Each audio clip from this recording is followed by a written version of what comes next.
2 अक्टूबर को भारत सरकार स्वच्छ भारत अभियान शुरू कर रही है। मैं सबसे अपील करता हूं कि सब लोग, हम लोग भी निकलेंगे, सभी कार्यकर्ता निकलेंगे, सब लोग अपने अपने घरों से बाहर निकलकर श्रमदान करें, सफाई करें। लेकिन मेरा एक और सुझाव है कि कल हम लोग सफाई अपने सभी सफाई कर्मचारियों के साथ करें। एक तरह से हम उनके हेल्पर की तरह काम करें एक दिन के लिए। हो सके तो एक एक व्यक्ति एक एक सफाई कर्मचारी के हेल्पर की तरह काम करे। उनके साथ कुछ घंटों तक हम सफाई करें, उनकी ज़िंदगी के बारे में जानने की कोशिश करें, उन्हें सम्मान दें और हो सके तो काम ख़त्म करने के बाद उनके साथ खाना खा सकें, बहुत अच्छा रहेगा।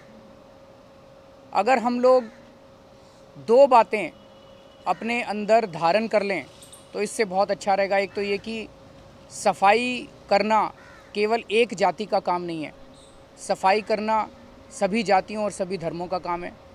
और दूसरी बात ये कि सफाई करना एक सम्मान का काम है।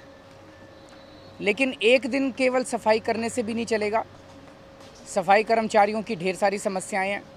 मैं भारत सरकार से, दिल्ली सरकार से निवेदन करूंगा कि उनकी सभी समस्याओं पे गौर करें।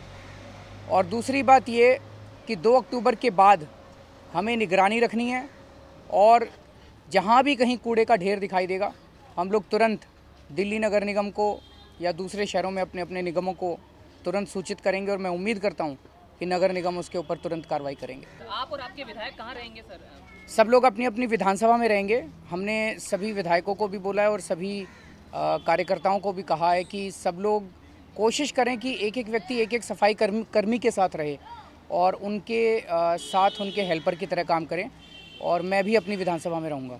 ये जो नहीं, अब जो हमें जुडिशरी पे पूरा भरोसा है। अभी ये जो पहल की गई है, मानते हैं कि इससे वाकई में जाके लॉन्ग रन में या भविष्य में कोई फर्क पड़ेगा? एक दिन से नहीं होगा। जैसा मैंने कहा कि परसों के बाद हमने और इलेबोरेट प्लान बनाया है, तो परसों एक बारी फिर आपके साथ बैठ के बात करेंगे। इसके ऊपर निगरानी रखनी होगी। एक दिन शुरुआत अच्छी है और शुरुआत करके हम एक तरह से उत्साहवर्धन कर सकते हैं लोगों का।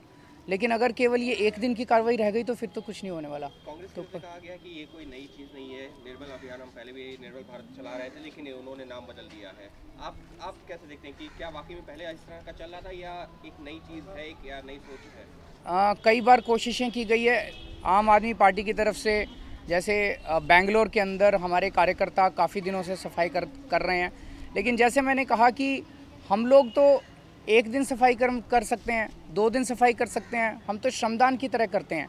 अगर हमें वाकई भारत स्वच्छ चाहिए तो 3-4 चीज़ें करने की ज़रूरत है। पहली चीज़ ये करने की ज़रूरत है कि सफाई कर्मचारियों की समस्याओं का समाधान करने की ज़रूरत है।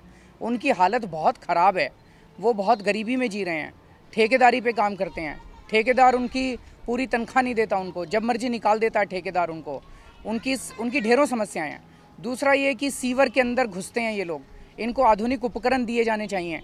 तीसरी ये कि इनके आधुनिक उपकरण देने के बाद और इनकी समाधान करने के बाद फिर हमें जवाबदेही तय करनी पड़ेगी कि जो अच्छा काम कर रहे हैं उनको इनाम और जो काम न करें उनको सज़ा। और चौथी चीज़ ये कि करोड़ों रुपए, हज़ारों करोड़ों रुपए सफाई के नाम पे खर्च कर दिए जाते हैं नगर निगमों के। दिल्ली नगर निगम में कितने हज़ार करोड़, हम देखते हैं कि इनकी ड्रेन्स की सफाई के लिए करोड़ों रुपए हर साल खर्च होते हैं। एक बारिश आ जाए दिल्ली के अंदर, सारी की सारी दिल्ली बाढ़ में डूब जाती है। तो जो पैसा भ्रष्टाचार में डूबता है इसमें सफाई में, वो भ्रष्टाचार भी कम करना पड़ेगा, नहीं तो फिर ये महज एक दिखावा रहेगा। ऑल इंडिया रेडियो पर भी जो है बोलने जा रहे हैं। इससे पहले 5 सितंबर को हमने देखा था कि उन्होंने बच्चों से बातचीत की थी और अब जो है ऑल इंडिया रेडियो पर वो संदेश देंगे। उनकी मर्जी। अच्छा, किस पे?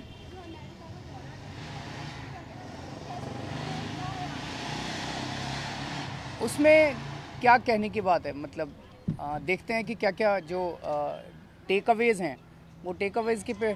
मैं एक चीज़ कहना चाहूँगा,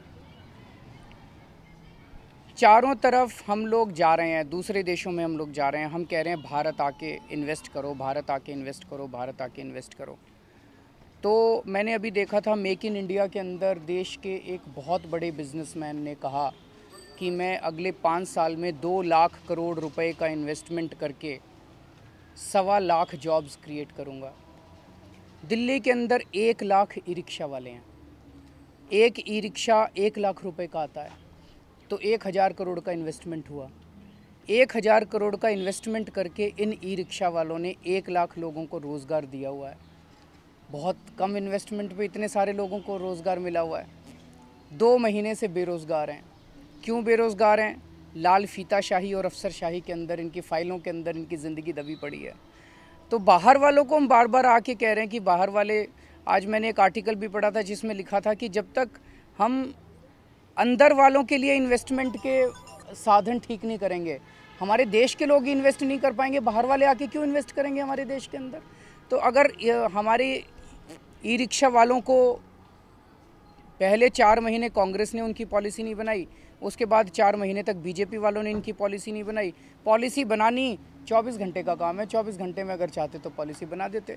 तो अगर ये लाल फीताशाही चलती रहेगी तो मुझे शक होता है कि इस तरह से अपील करने से कितना कोई इन्वेस्टमेंट कर पाएगा। ये बस एक आखिरी सवाल कि एशियाड के ऊपर ये सरिता देवी, अगर आप बोलना चाहें तो सरिता देवी ने मैं मैरी कॉम को बहुत बहुत बधाई देता हूं, और मुझे लगता है कि सरिता देवी जी का जो केस है वो भी अगर ठीक से होता तो शायद उनको ब्रॉन्ज नहीं सिल्वर मेडल मिला होता।